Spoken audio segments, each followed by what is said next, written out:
Trout for breakfast, trout. Squeeze some lemon juice on top of that.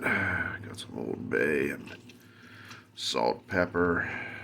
I'll get all that on there. Lemon slices on.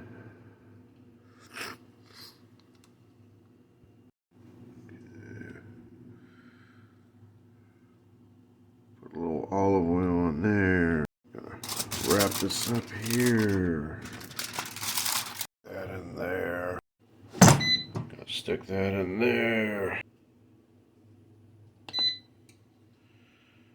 Start that one there. 400 for 10 there. We'll have some breakfast trout here.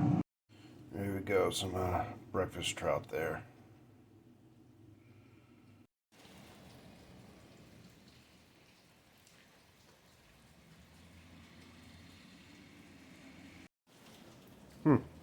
Weatherman was right. Looks like rain. Guess I gotta waterproof my phone.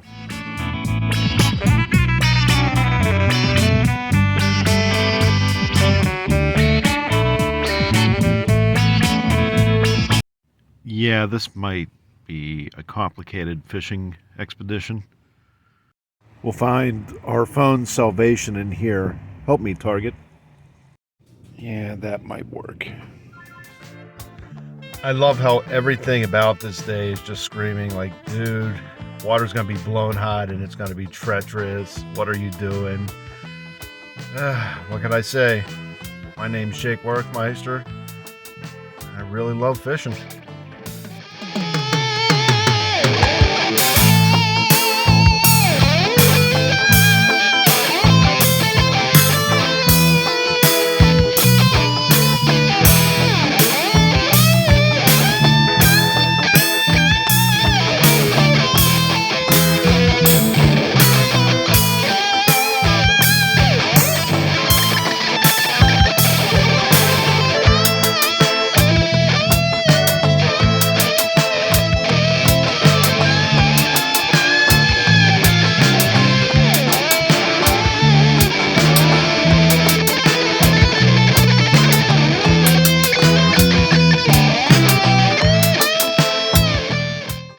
Okay, so the goal today is going to be to, my primary shooting camera is actually my Motorola One. This is my old G7, which actually did take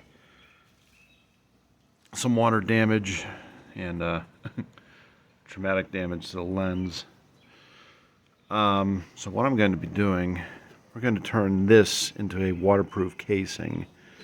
The idea is it's just going to kind of sit in there, then I'm going to make a little cutaway for the lens itself so you're not seeing this. There's two reasons why I'm going this direction instead of just getting a legit waterproof case. But namely, if this thing's going to be out in the sun in the summertime, I could add some reflective coating onto it to deflect a lot of the sun's rays and keep it cool on the inside so the camera isn't overheating. And I think I'll eventually put aluminum foil on to do that because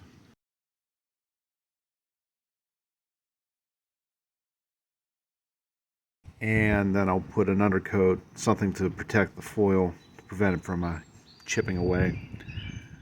The first thing I need to do here is to drill a hole in the bottom of this to get it to connect to the base, and I'll mark that with a permanent marker, drill it, and the idea is I want it with enough overhang on both edges, that way when water's hitting it, it's just rolling off. And I need to find the balance point between that and something that's close enough for the front of this to not be obstructive to the lens itself.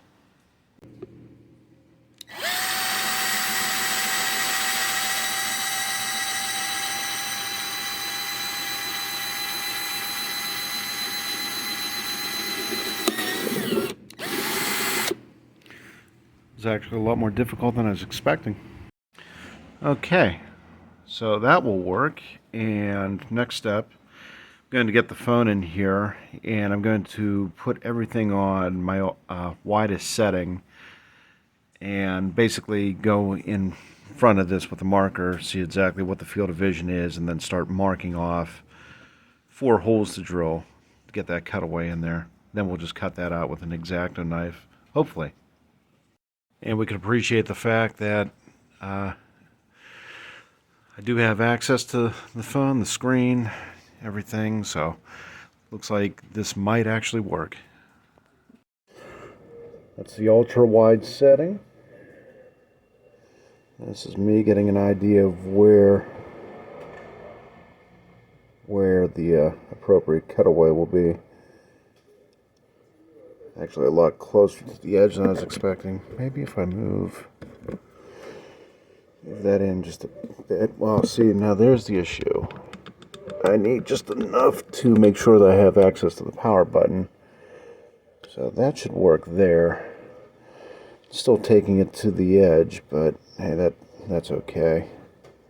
So probably that dot, this dot, so we'll mark those.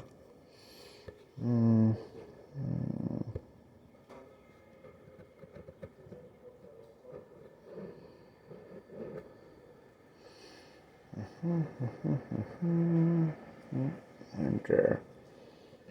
Okay. Now going in, same field of vision. It's actually a lot more forgiving than I was expecting it to be. Okay. So we'll go here. Go to this one right here because that's going to be, these holes are offset from each other, so I had to go to one further to square up with the hole on the opposite end. Okay. I'm just going to flip this around. Not as if you could tell. I'm also getting a good idea of what the microphone situation is going to be like right now. Might have to drill in a hole for that too. There we go. Testing, testing, 1, 2. If you could hear me, you're just saving me a lot of work. Okay, so listening to that, already marked off an area for a cutaway for the microphone. So that's what that's going to be.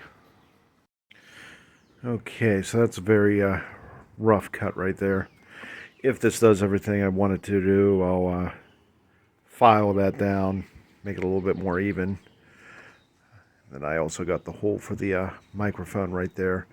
But before we do anything else, I'm going to put my old G7 out into the elements to make sure that this is doing its job. Okay, looking at this, works well for everything except the ultra wide shots, but that's not that big of a deal. As soon as I zoom it back into 1 times, it's right where it should be. And this is our second mic check with the mic hole drilled in. So hopefully that all works. Fortunately, it's a little bit more of a drizzle than I care for it to be for this test, but we'll leave it out here for maybe a good 10-15 minutes, then pull it back in, see what it's doing. Hopefully it's keeping my little G7 dry. Camera itself is dry, both the front and the back end. It's a light misting, but that's to be expected, and that really doesn't concern me, so I'm going to chalk this up as a win. Okay, we got hit by a massive line front. Kind of washed everything out, even not even near the rivers. I'm up in the higher ends of town, and it's just bad. So it's going to make river fishing too dangerous today, unfortunately. So I'm going to go out, do the exact same thing I was planning on today, about 24 hours later tomorrow. In the meantime, I stopped at Sheets and got a Rice Krispie square, so it'll go good with the rest of my trout. By the way, I'm cooking up a late night snack right now. It's about 2 a.m. Saturday, the 7th, And I just want to go over something real fast. My hair's a mess. I know. Hats off, all that stuff. But yeah, if you did this right, I'm down to the 13 incher right here. If you did this right, what you should smell is absolutely nothing. And if you could smell nothing, that means you have a clean fish and a fresh fish. You start smelling something that's fishy, get rid of it. You start smelling something that's off, get rid of it. That any type of pungent odor on fish, get rid of it. And this is good advice if you're going to eating raw fish at a sushi restaurant too. It's fish should smell like nothing in the raw. So if it smells like something, you did something wrong in the prep, or it's spoiling real fast. So, bit of advice. I'm eating more trout because I have so much trout. So it's the next day, and I was just driving through town. And originally my plan today was, well, yesterday was to go down to North Shore. There's some cool stuff down there. Eventually we will be doing that. Once there is a North Shore again. The water level is up so high that the boardwalk area is totally underwater right now. In fact, the entire point is underwater right now. So, looking for spots. Most of them are going to be blown out. I'm not expecting a good fishing trip by any means, but there is one spot near here. It's a marina near my location, and we're going to check that out just to see how ridiculous this is. Here's the moment of truth. Did they leave it open? Looked like it from the other side. We shall see.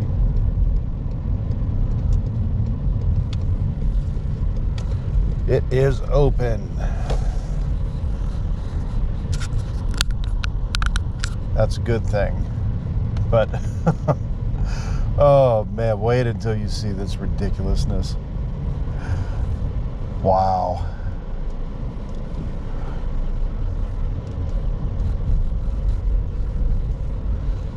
Wow. Okay. So yeah, a little backstory. This is usually a walleye spot. And when I walk out of my car here, there's a little dock. It's typically 30 feet above the waterway. Typically.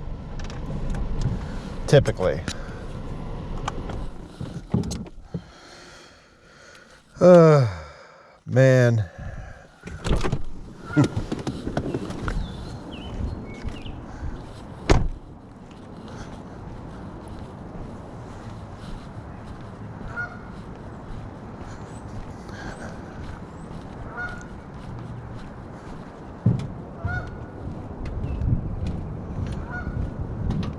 Typically 30 feet above the waterway. Today, I don't know, closer to 30 inches. I have a morbid curiosity of whether or not this is going to work with this much current. More than likely not. More than likely all the fish are hiding in deeper holes. But we'll find out. We shall find out.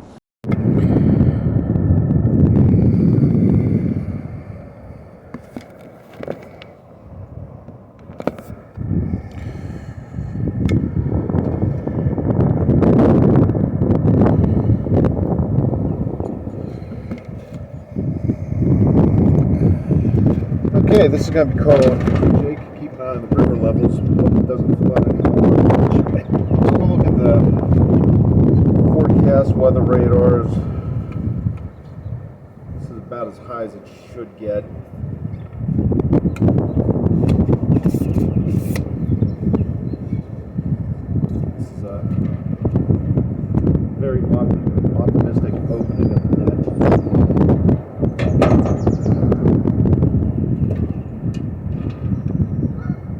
So we're just going to cut the volume out here.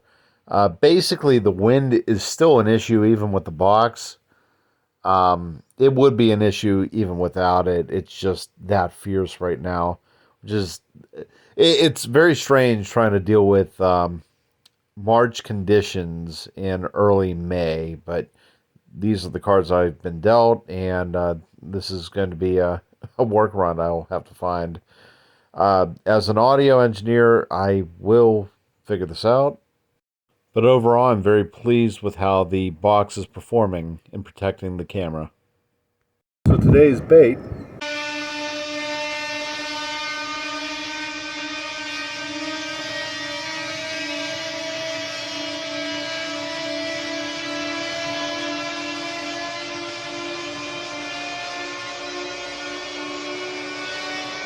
Man, we went real morbid on this channel real fast. Floods and plagues and fish heads.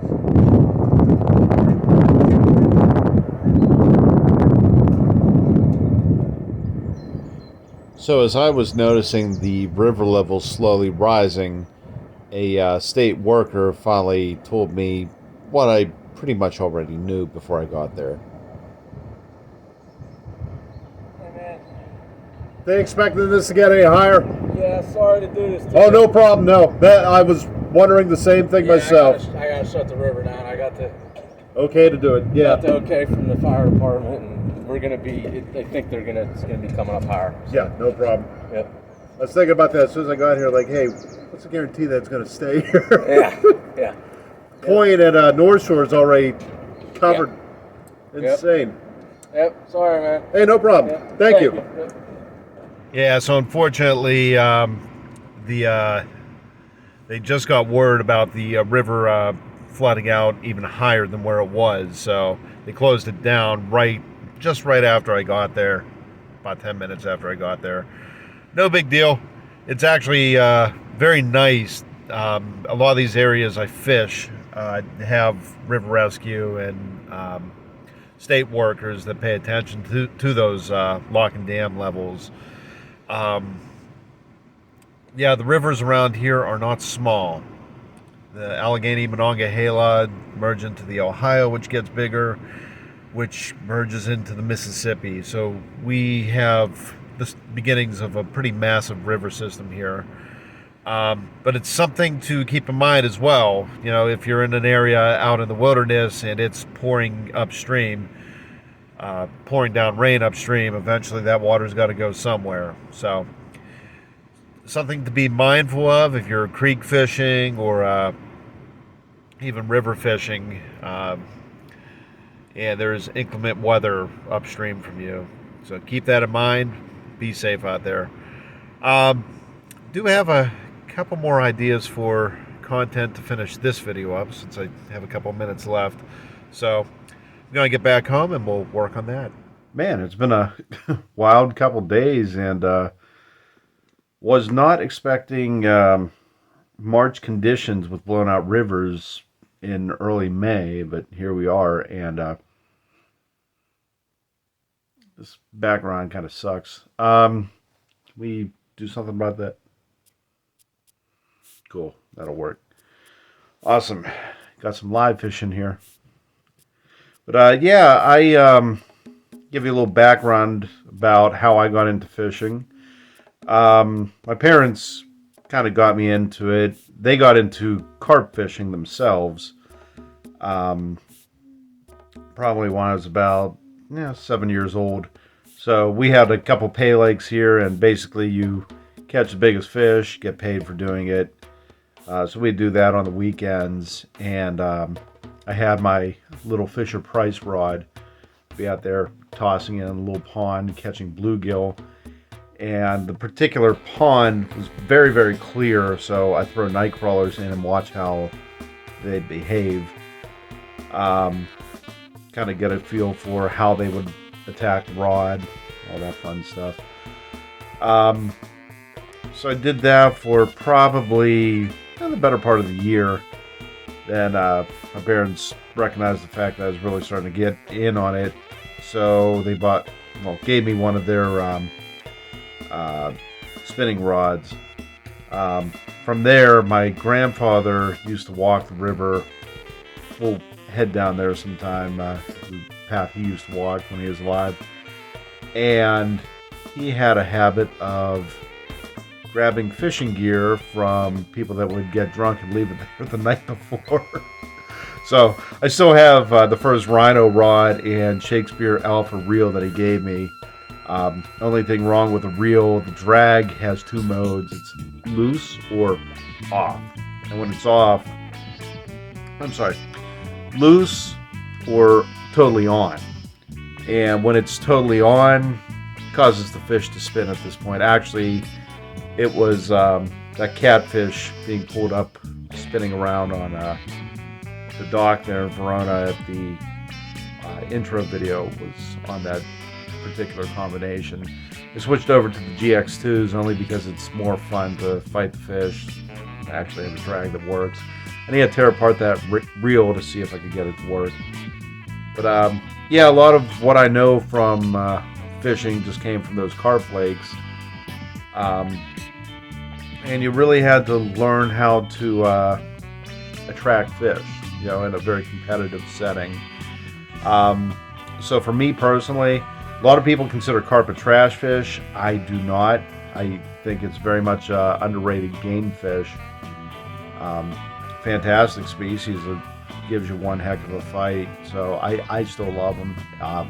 With the river, I noticed that they're even more wild and more scared when they get hooked. So they give you more of a fight per their size. And fun fact about PA, we're very liberal when it comes to catfish. You can use them as bait, cut bait, and there's no real catch or keep limits or special licensing for that because they're so abundant. Carp, it's mostly the same, but you are not allowed to use carp as cut bait here, which I guess has something to do with just maybe the smell. I don't know. If you ever smell dead carp, it's the worst smell in the world. But yeah, I carp fished up until I was probably about 12. And life came at me, music, school, work, all that. I really didn't pick up a rod again until about 5 years ago. Me and my buddy were bass fishing for some reservoirs, and I was always good with live worms or pack bait. My buddy challenged me. He's like, okay, well, you know how to feed a fish. Can you actually lure a fish? So, rubber worms, I never had any luck with them. Well, yeah, because there's a technique involved. So he started showing me that. I started getting good at that. Then, didn't really think too much of it until last year. I picked up the rod again. And I'm still smacking myself for not getting back into it sooner. I've just been going after every species that I can, targeting them. There's a couple big ones I haven't gotten yet. Walleye, chief among them. They're plentiful around here. I just haven't gone the right times or used the right lures and or baits. It's one of the reasons why I bought the minnow trap this year. I just want to get one. Then we'll start figuring out using paddle tails, figuring out what they like. Flathead catfish. Usually when I river fish, I don't use live bait, or at least up until this year. Now it's okay. Well, there's certain itches you can't scratch with pack baits. Caught a lot of channels. I've caught a lot of carp. I want to target the flatheads, and I want to find a blue. I know I've seen at least one guy reeled in at Verona last year over Memorial Day. I know there are more, and we're going to find them. Other than that, it's just been a blast, just learning everything, and I'm still learning, like different lures, different techniques, and my purpose here is, I'm going to be doing this anyway. Might as well have a little fun at it with sticking some cameras, put a GoPro on me, stick a camera up, and capture some of my fun. And when I learn something, I'll try to share that. I'm not an advocate of secrets. Here's the thing. I could tell you everything that I know. And half the people are still going to disagree with me. Another 90% of that remainder is going to do things their own way too, or not even follow through and try out what I do. So these are my experiences. This is what works good for me. It doesn't necessarily have to be the path that you follow, but if I find some sound advice or some important things, I'll pass it your way. But yeah, once again, if you like what I'm doing here, just like, subscribe, and share. It really does help out a lot. Hopefully we'll get myself monetized, and then we'll really get some fun stuff going. But yeah, it's the support I've had for this project so far has been awesome. Oh, if you do like the music that you hear, this is actually all my stuff. Over the pandemic in 2020, I actually locked in my room and had some recording software, so I made an album. Now I'm using that music. It's on Spotify. Just look my name up, Jake Workmeister, Bandcamp.com, Apple Music, whatever. It's supposed to be on all platforms, and at YouTube as well. If you can't find it, let me know. I'll see to it that it gets onto the platform. And if you do happen to like the music, hit me up. I'm selling the CDs. They're $15 a piece with shipping and everything. So let me know. I'll send one out to you. But other than that, man, thank you for paying attention and listening and watching my adventures. This is the first 5 of, this is, video number 5. And this is just the beginning. We're going to have a lot of fun. And when you create a tagline, make sure that you remember to use it. Until next time, keep fishing.